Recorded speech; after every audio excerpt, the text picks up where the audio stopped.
توکل کے متعلق خالق کی کائنات میں قرآن مجید فرقان حمید میں ایک جگہ نہیں بلکہ درجنوں مقامات پر اپنی ذات پر توکل کا حکم ارشاد فرمایا۔ توکل کا سادہ لفظوں میں یوں سمجھ لیں کہ بھروسہ کرنا، اللہ کی ذات پر یقین کرنا۔ اور کریم عالم فرماتے ہیں کہ زمانے کا مشہور و معروف نامی گرامی ڈاکو ایک دن کھڑا تھا اور کھجور کے درخت پر اس نے دیکھا کہ ایک پرندہ آتا ہے اور خوراک دے کر چلا جاتا ہے۔ پرندہ آتا ہے منہ میں چوگا لے کر خوراک لے کر، وہ آ کر کسی کے منہ میں خوراک ڈالتا ہے اور ڈال کر چلا جاتا ہے۔ وہ ڈاکو کہتے ہیں کہ مجھے بڑا تعجب ہوا کہ اگر اس درخت پر اس پرندے کے بچے ہوں تو بچوں کے بولنے کی آواز تو آئے۔ فرماتے آواز بھی نہیں آ رہی تھی، لیکن سمجھ نہیں آ رہی تھی کہ پرندہ دانا پانی یہ خوراک کس کے لیے لے کر آتا ہے۔ فرماتے ڈاکو کو تجسس پیدا ہوگا، وہ اس بات کے نتیجے پر پہنچنے کے لیے اس نے کوشش کی۔ وہ درخت پہ چڑھا تو دیکھا درخت پر ایک نبینا سانپ ہے، آنکھوں سے نبینا ہے۔ وہ پرندہ نہ جانے کہاں سے خوراک اٹھاتا ہے اور لا کر اس نبینے سانپ کے منہ میں ڈال دیتا ہے۔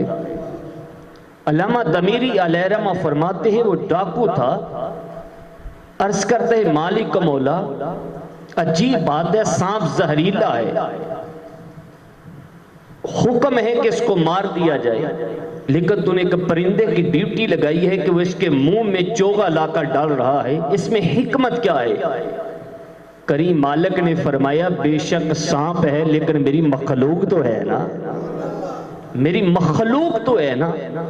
علامہ دمیری علیہ رحمہ فرماتے ہیں وہ ڈاکو جو تھا فوراً سجدے میں گر گیا اور عرض کرتا ہے مالک مولا میں اپنے گناہوں پر شرمندہ ہوں، نادم ہوں اور اپنے گناہوں پر توبہ کی بھیک مانگتا ہوں، اور مالک مولا جو ایک سانپ کو رزق عطا فرما سکتا ہے وہ چلتے پھرتے انسان کو بھی رزق عطا فرما سکتا ہے۔ اس کے بعد ڈاکو اپنے گروہ میں آیا، اپنی جماعت میں آیا، آ کر کہا کہ میرے ساتھیوں آج کے بعد میں نے گناہ کا جو ارادہ تھا وہ ترک کر دیا ہے، آج کے بعد میں ڈاکہ زنی نہیں کروں گا، آج کے بعد میں چوری نہیں کروں گا، یہ میں نے ارادہ کر لیا ہے۔ تو اس کے ساتھی کہنے کہ سردار جی آپ غلط راہ پر بھی ہمارے سردار تھے، اب اچھے راہ پر بھی ہمارے آپ سردار بنیں گے۔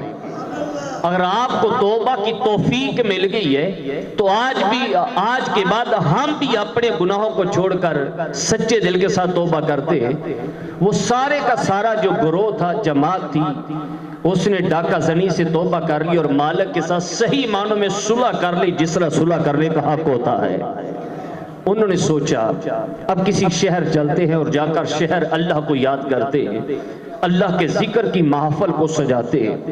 علامہ دمیری علیہ رحمہ فرماتے ہیں کہ وہ قافلہ چلتا چلتے جب شہر میں داخل ہونے لگا تو شہر کے دروازے پر ایک بڑی عورت بیٹھی تھی اور جو بھی قافلہ گزرتا وہ آواز دیتی اے قافلے والو تم میں کوئی اکرم نامی بندہ ہے کہ جس کا نام اکرم ہو؟ تو ہر قافلہ کہتا ہے کہ ہمارے قافلے میں اکرم نام کا کوئی بندہ نہیں ہے۔ تو وہ ڈاکو جو تائب ہو چکا تھا تو فرماتا ہے جب ہمارا قافلہ گزرا تو عورت نے ویسی آواز دی او قافلے والو تم میں کوئی اکرم نام کا بندہ ہے؟ اگر ہے تو مجھے بتا دیا جائے۔ تو اس قافلے میں جو قافلے کا سردار تھا اور جو ڈاکہ زنی میں بھی ڈاکوں کا سردار تھا جو اب سچے دل سے تائب ہو چکا تھا، اس کا نام اکرم تھا، اس نے آگے اڑ کر کہا کہ اماں جان اکرم سے تیرا کیا کام ہے، تو کیسے جانتی ہے؟ تو اس عورت کا جواب سنیے اور تڑپ جائیے. وہ عورت کہتی ہے اے بندے خدا، آج 3 دن میں رات کو سوئی مجھے زہرا کے بابا کا دیدار نصیب ہو گیا. آقا کریم علیہ السلام خام میں جلوہ تشریف فرما کر نبی کریم علیہ السلام نے زیارت عطا فرمایا اے بندے، اے اللہ کی نیک بندی، اٹھ اور جا کر دروازے پہ بیٹھ جا، تیرا ایک ہی بیٹا تھا وہ جو دنیا سے چلا گیا ہے. فرمایا تیرے پاس جو مال و اسباب ہے اس کا کیا کرے گی؟ اگر تو چاہتی ہے کہ تیرے بیٹے کا اور تیرا بیڑا پار ہو جائے دروازے پہ جا کر بیٹھ جا.